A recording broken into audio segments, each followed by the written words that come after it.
সবুজ শ্যামলিমায় ভরা গ্রাম আর শান্ত কোলাহল বর্জিত গ্রাম বাংলার এমন প্রাকৃতিক শোভা যেন কোনো চিত্রশিল্পী তার তুলির নিপুণ আঁচড়ে এঁকে রেখেছেন।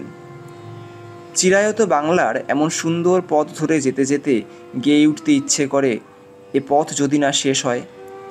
আর সবুজে ভরা গ্রাম বাংলারই আনাচে কানাচে লুকিয়ে থাকে কত যে অচেনা ইতিহাস, ঐতিহ্য আর সংস্কৃতি, তার আর ইয়ত্তা নেই। প্রাচীন ঐতিহ্যের টানে সকাল সকাল বেরিয়ে আজ আমরা চলেছি পশ্চিম মেদিনীপুরের চন্দ্রকোনা অভিমুখে। ঢুকে পড়েছি শহর চন্দ্রকোনার মিত্রসেনপুর অঞ্চলে। এই অঞ্চলেরই সুপ্রাচীন এই মন্দির স্থাপত্যটির নাম শান্তিনাথ শিব মন্দির। মিত্রসেনপুরের 22টি মহল্লা বা পটির অধিবাসীদের যৌথ প্রচেষ্টায় মন্দিরটি স্থাপিত হয়েছিল।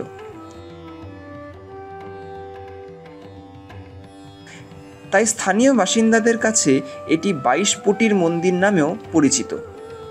প্রথম দর্শনেই মন্দিরটি বেশ নয়নসুখকর। নবরত্ন শৈলীর ইটের তৈরি এই দেবালয়টি দক্ষিণমুখী। বর্তমানে প্রায় ভূমিতলের উপরে অবস্থান করলেও স্থানীয় মানুষজনেরা জানালেন সুদূর অতীতে প্রায় 6 ফুট উঁচু একটি ভিত্তিবেদি ছিল এই মন্দিরের। তবে সেই বেদিটি এখন ভূগর্ভস্থ।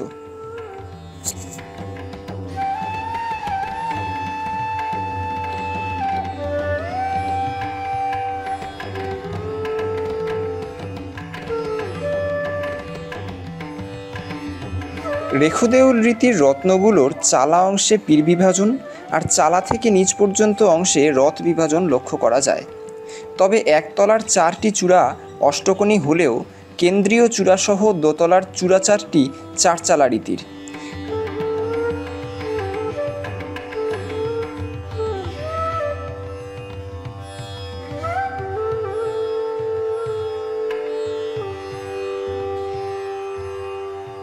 মূল প্রবেশপথের মতো মন্দিরের দোতলার গর্ভগৃহটিও ত্রিখিলান প্রবেশপথ যুক্ত। তবে এটি অলিন্দহীন আর খিলানের সংখ্যা 3 হলেও প্রবেশদ্বার একটি। দুপাশের দুটি আধ খোলা প্রতীক দরজায় রয়েছে অনাগতের অপেক্ষায় দাঁড়ানো 2 রমণী মূর্তি। মন্দিরটির অর্ধচন্দ্রাকৃতি কার্নিশের নিচে থাকা একটি প্রতিষ্ঠা ফলক অনুসারে 1235 বঙ্গাব্দে নির্মিত হয়েছিল এটি। কার্নিশের সমান্তরালে থাকা কুলুঙ্গির সারিতে রয়েছে বিষ্ণুর দশাবতার সহ অন্যান্য পৌরাণিক দেবদেবী, গোপিনী সহ শ্রীকৃষ্ণ, তানপুরা বাদিকা, ঢোল বাদিকা, করতাল বাদিকা, রাজদরবারে সিংহাসনে উপবিষ্ট রামসীতা, নগর সংকীর্তন প্রভৃতি চিত্রফলক। তবে ব্যতিক্রমী যে চিত্রটি এখানে নজর কাড়ে সেটি হলো দেবকীর কেশাকর্ষণ করে অন্য হাতে অসি দিয়ে তাকে হত্যা করতে উদ্যত কংস।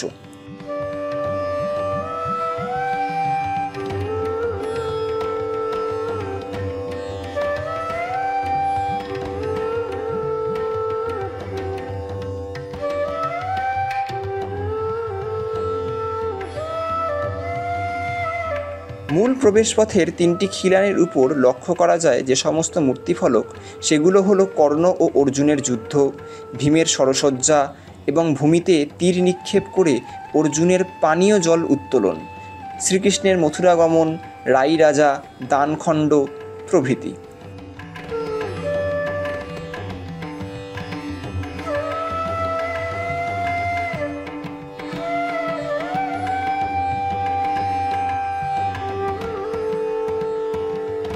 মূল প্রবেশপথের পরে সরু এক অলিন্দ পার হয়ে গর্ভগৃহে প্রবেশ করতে হয়।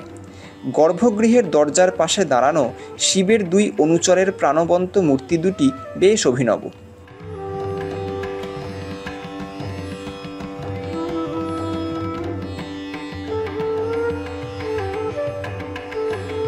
স্বয়ংভূ শিব বিরাজ করছেন গর্ভগৃহে। আমরা এখন পশ্চিম মেদিনীপুর জেলার চন্দ্রকোনা 2 ব্লকের অন্তর্গত মিত্রসেনপুরের এক প্রাচীন মন্দিরের সামনে রয়েছি। সেই মন্দিরেরই কোনো পারিবারিক মন্দিরে কি নয়, একটি স্থানীয় মন্দির। সেই স্থানীয় বাসিন্দাদের কাছ থেকে আমরা এই মন্দির সম্পর্কে কিছু তথ্য জানব। আপনার নাম? আমার নাম অজিত কুমার বিশুই। আপনি? আমার নাম তাপস কুমার সেন। আর আপনি? কৃষ্ণপদ সেন। বোমানন্দ সেন। আচ্ছা, এনাদের কাছ থেকে আমরা এই মন্দির সম্পর্কে কিছু তথ্য জানবো। এই মন্দির তো স্থানীয় মন্দির, মানে এটা কোনো পরিবারের মন্দির নয়। না, আচ্ছা, এখানে একটা প্রতিষ্ঠা লিপি দেখতে পাচ্ছি, এটা কি প্রতিষ্ঠা লিপি? আমি ঠিক বুঝতে পারছি না এটা কি, মানে এই পাথরের ফলকে লেখা। আচ্ছা, তাহলে প্রতিষ্ঠা কবে হয়েছিল বলতে? আমরা এই সম্বন্ধে আমার ধ্যান কারো জানা নেই, জানা নেই। এখন জানা নেই বলতে, মানে সঠিক বলতে পারবো না। কে প্রতিষ্ঠা করেছিল সেটা তো জানা যাচ্ছে না, কেন স্থানীয় মন্দির বলছেন। না, এটা স্থানীয় মন্দির প্রতিষ্ঠা করেছিল 22 কোটির একটা আমাদের মহল্লা, 22টা মহল্লা নিয়ে গঠিত। এই মহল্লার তারাই এটা 22 কোটির মন্দির বলে শান্তিনাথ শিব ঠাকুরের প্রতিষ্ঠা বলে আমরা শুনেছি। আচ্ছা, এটুকুই জানি। এই মন্দিরের নাম হচ্ছে শান্তিনাথ শিব ঠাকুর। শিব ঠাকুর, হ্যাঁ। আচ্ছা, তারপর থেকে এই মন্দির আপনারা স্থানীয় বাসিন্দারাই, আপনারা সব তত্ত্বাবধানে এই মন্দির চলছে। আমাদের বংশানুক্রমিক যারা দাদু বা তার বাবা, তারপর আমরা বড় হয়েছি, মানে বয়সের কাছে এসেছি, আমরা এখন একে দেখভাল করে সকলকে সঙ্গে নিয়ে দেশবাসী 22 কোটির আরও মুখ্যরা আছেন, তো সবাইকে সঙ্গে নিয়ে আমরা এর অনুষ্ঠান, আমাদের চৈত্র মাসে এর গাজন হয়, শিব মন্দির, শিবের গাজন পার্বণ আমরা এখানে করি। সেখানে অনেক দিন ব্যাপী হয়? 7 দিন না 8 দিন ব্যাপী। 7 দিন ব্যাপী। আচ্ছা, শিবরাত্রিরও নিশ্চয়ই হয়? শিবরাত্রি হয়, মকর হয়, আর হচ্ছে আপনার মেল হয় আমাদের, যেটা শ্রাবণ মাসে ওটা গাজনের সাথেই মিলে। আচ্ছা, এগুলো সবই আপনারা স্থানীয় বাসিন্দারা চাঁদা তুলে নিশ্চয়ই এগুলো করেন? হ্যাঁ। আচ্ছা, ওই শিবের কিছু সামান্য আয় আছে, তার সাথে গ্রামবাসীরা কিছু সাহায্য করে, সেই সব পয়সা নিয়েই আমরা এই সারা বছরের অনুষ্ঠানগুলো করি। মন্দিরটির দুধারের সারিবদ্ধ কুলুঙ্গিতে লক্ষ্য করা যায় সপ্তমাতৃকার কয়েকটি মূর্তি, গণেশ জননী, কৃষ্ণকালী, সন্তান কোলে জননী, নৃত্যরত সাধুর মূর্তি ইত্যাদি। তবে বেশ কিছু ভেঙে যাওয়া প্রাচীন ফলকের জায়গায় হালফিলের ফলক বসানো হয়েছে।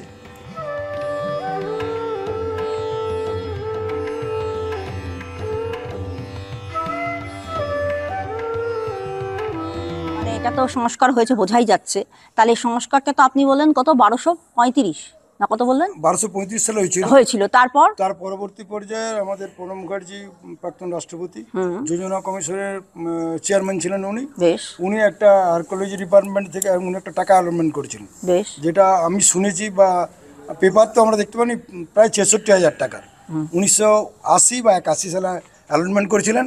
তখন এই মন্দির বা মন্দিরের কাজে সংস্কার হয়েছিল, মানে সরকারি উদ্যোগে, সরকারি মানে হেরিটেজ Heritage, হয়ে গেছে। হ্যাঁ। আচ্ছা, এর কোনো এ নেই, মানে একটা যে হেরিটেজ সাইট যেটা করা থাকে সেটা কিন্তু জেলা ম্যাজিস্ট্রেটের একটা প্লেট ছিল, হ্যাঁ, সেটা এখন সেই এটা প্লেটটা দেখতে পাচ্ছি না। ছিল দীর্ঘদিন, কিন্তু প্লেটটা এই অবস্থায় কোথায় গেছে পড়েছে, ছেলেপিলেরা কোথায় নষ্ট করেছে, বা আমরা এতে খুঁজলাম, চারদিকে খুঁজে পেলাম না। আচ্ছা, তার মানে কি আপনার সরকার নিয়ে নিয়েছে মন্দিরের? হ্যাঁ, সরকার তো তাদের বলি সেই সতর্কীকরণে লেখা ছিল যে একে কেউ ভাঙতে পারবে না, একে স্থানান্তরিত করা যাবে না, এর কোনো নতুনভাবে কিছু করা যাবে না, এটা অ্যাজ ইট ইজ যেমন আছে এটাই এরকমই থাকবে, তাতে সতর্কীকরণে এটা লেখা ছিল। তার মানে 1980 বা 81 সালে এই মন্দিরটা লাস্ট সংস্কার করা হয়েছিল। তারপর থেকে মন্দিরটা এইভাবেই চলছে, আপনারা আপনাদের মতো মানে করছেন। তারপর থেকে সরকার আর কিছু করেনি? না, আর কিছু তথ্য সংস্কৃতি দপ্তর একটা করে চিঠি দিত আমাদেরকে। আমি বলছিলাম যে ঘাটাল এসডিও সাহেব, আমাদের যে তথ্য সংস্কৃতি দপ্তর রয়েছে ঘাটাল সাব ডিভিশনে, ওনারা একটা করে চিঠি দিতেন। এখন সেসব চিঠিও নেই। মানে এখন আর আসে না? না, কেউ ডাকেননি, আগে ডাকতেন কিন্তু, হ্যাঁ। যে আপনারা মিত্রসেনপুর শিব মন্দিরের, শান্তিনাথ শিব মন্দিরের তরফ থেকে আমরা দুজনের নাম দিয়েছিলাম ওখানে। সেটা কত বছর আগের কথা? ওই তো ওই সমকালীন 80-81 পরেও আমরা 80-85 পর্যন্ত যোগাযোগটা ছিল। 85 পর থেকে আর কোনো সরকার কোনো যোগাযোগ করে না? আর কোনো যোগাযোগ তেমন কিছু নেই। যে উনি যেটা বললেন যে 1985 সালের পর থেকে ওনাদের আর ডাকেও না, মানে আপনাদের এই মন্দিরে কাউকে ডাকেও না বা আপনাদের সাথে কোনো যোগাযোগও করে না, মানে ওরা এটাকে ঠিকঠাক করে দিয়ে সেই যে চলে গেছে, আর কোনো কমিউনিকেশন নেই আপনাদের সাথে। এইবার ঘটনাটা হচ্ছে এর পরবর্তীকালে যে যদি কোনো সময় কোনো প্রয়োজন পড়ে, ধরুন মন্দিরটা কোনোভাবে বিকৃত হয়ে গেল, ভেঙে গেল, চুরে গেল, হবেই তো, এটা তো স্বাভাবিক ব্যাপার, তখন কি করবেন? বা এই যে যোগাযোগটা হচ্ছে না, সেটার ব্যাপারে আপনাদের কিছু কি বলার আছে?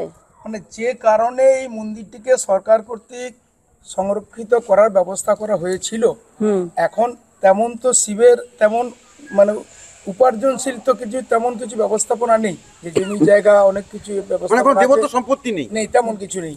তো তাহলে এই পুরাকীর্তিকে রক্ষা করার জন্য যেরকম আগে করেছিল, আমাদের পুনরায় যদি আবার এই হেরিটেজ যেহেতু হয়ে আছে, তাহলে এটাকে কিভাবে রক্ষা করা যাবে, সরকার যদি একটু দায়িত্ব আবার পুনরায় একটু ভেবে চিন্তে দেখেন তাহলে খুবই হ্যাঁ, আপনারা আবার প্রসিড করেছেন কি? প্রসেস হ্যাঁ করা করেছি হয়নি।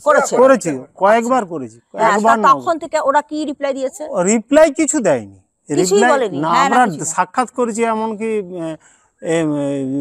ইয়ার কাছে, ডিএম এর কাছে। আচ্ছা, ডিএম এর কাছে মাস পিটিশন নিয়ে যে যখন এই সংরক্ষণ হয়েছিল তার কাগজপত্র নিয়ে যে ওনার সঙ্গে যোগাযোগ করে পেপার টেপার সব জমা নিয়েছেন, দেখবো আমরা। এখন গভর্নমেন্টের কোনো এই খাতে কোনো টাকা পয়সা নেই, যদি আসে আপনাদেরকে জানাবো। এটি মন্দিরের পশ্চিম দিকের দেওয়াল। দক্ষিণ দিকের মতো এদিকেও একতলার ছাদে দুটি নগ্ন নারী মূর্তি ও দুটি সিংহ মূর্তি লক্ষ্য করা যায়। পুত্রকন্যা সহ হরপার্বতীর মূর্তিও আছে। আর আছে গর্ভগৃহে প্রবেশ করার দ্বিতীয় একটি দরজা। তবে একটি আধখোলা প্রতীক দরজায় দাঁড়ানো ফ্রক পরিহিত নারী মূর্তিটি বিস্ময়কর। এই দেওয়ালে থাকা সব মূর্তিগুলোই টাকর তৈরি।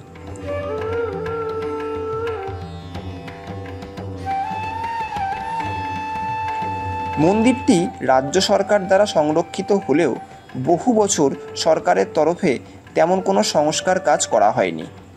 তবে এলাকার মানুষজনের তত্ত্বাবধানে থাকা প্রায় 200 বছরের প্রাচীন এই মন্দিরটি এখনও স্বমহিমায় বিরাজমান। এলাকাবাসীর মিলিত প্রচেষ্টায় এবং উদ্যোগে ছোট ছোট কিছু সংস্কার কাজ করানো হয়েছে কিছুদিন আগে। মন্দির দর্শন শেষে আমরা আবার এগিয়ে চলি পরবর্তী গন্তব্যের উদ্দেশ্যে।